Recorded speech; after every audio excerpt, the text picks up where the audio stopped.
बहुत समय पहले की बात है कि एक बार क्या हुआ।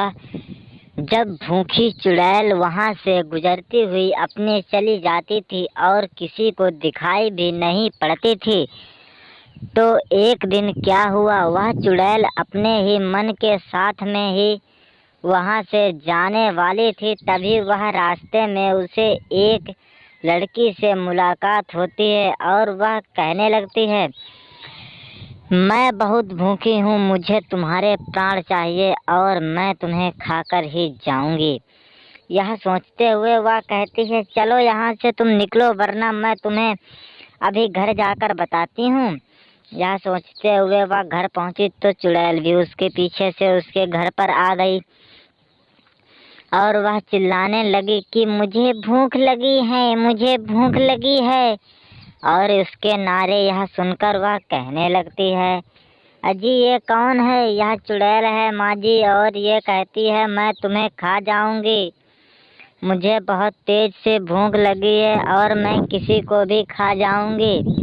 यह सोचते हुए वह कहने लगता है, यह कैसे हो सकता है जो तुम बच्चियों को भी खा जाओगी? भूख लगी है तो किसी के यहाँ खाना खाओ जाके, बच्चियों को खाने की कौन सी आदत है?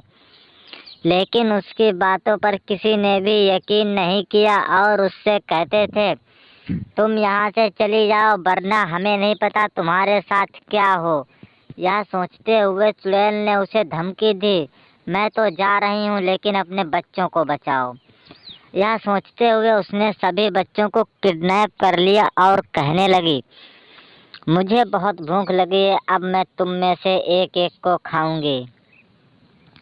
यह सोचते हुए वे तो घबरा ही जाते हैं, कहते हैं इस चुड़ैल का कोई भरोसा भी नहीं है, यह पता नहीं क्या कर सकती है क्या नहीं। इतना सोचते ही वह तो अपने ही दिमाग से टस से मस ना लेते हुए कहने लगती है, इन चुड़ैलों का हिसाब तो अब हम सभी लोग करेंगे। यह सोचते हुए वह कहने लगती है, मुझे छोड़ दो, मैं घर जाती हूँ और तुम्हारे लिए खाने के लिए कुछ खाना लाती हूँ। लेकिन वह नहीं मानी और कहने लगती है, नहीं नहीं, मुझे खाना नहीं, तुम्हारे सबके प्राण चाहिए। और वह बातें सभी लोग सुन ही रहे थे। तभी वह कहने लगते हैं, अगर तुम्हें विश्वास ना हो तो मैं तुम्हें दादा दादी से बात करा दूं, तब तो तुम मानोगी। लेकिन नहीं मानी। वह दादा के पास पहुंची तो उसने किसान को भी अपने हाथों में बंदी बना ही रखा था, क्योंकि किसान भी बेचारा क्या करता, वह उसके हाथ में बंदी बना हुआ था। यह सोचते हुए दादा दादी तो बेहोश के मारे गिर गए और कहने लगे, चुड़ैल भी हमारे घर। चुड़ैल ने कहा, सुनो सभी लोग मेरी बातों को, अगर तुमने यहाँ से दोबारा जाने की कोशिश की तो मैं तुम्हें सभी लोगों को मार दूंगी। आज जो किसान के साथ हश्र हो रहा है वो तुम्हारे साथ भी होगा। जैसा चुड़ैल करती थी वैसा वह भी करता था। पता नहीं कौन सा रौब चुड़ैल ने उसके ऊपर झाड़ रखा था, वह तो नाम ही नहीं ले रहा था घर जाने का। तभी वह कहने लगता है, चल चुड़ैल तू भी मेरे साथ चल, तुझे मैं कुछ खिलाता हूँ।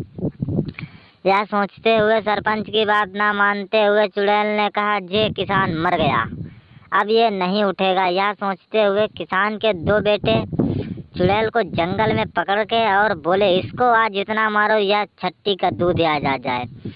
तभी उसके दोनों बेटों ने उसे इतना मारा, उलट पुलट कर इतना मारा, कुछ कहने को नहीं। वह से दाएं से बाएं से इतना मारते हुए सभी लोगों ने उसको इतना मारा, कुछ कहते हुए नहीं। और वह तो बेचारी करती तो क्या करती, वह बेचारी अपने आप को नहीं बचा पाई। और चुड़ैल ने कहा, मुझे छोड़ दो, मुझे छोड़ दो। लगता है चुड़ैल तो मर गई है। भूखी चुड़ैल अब इस दुनिया में नहीं रही। अब हम सभी लोग आज़ादी के साथ रह सकते हैं। किसान के बेटों की जय हो, जय हो, जय हो।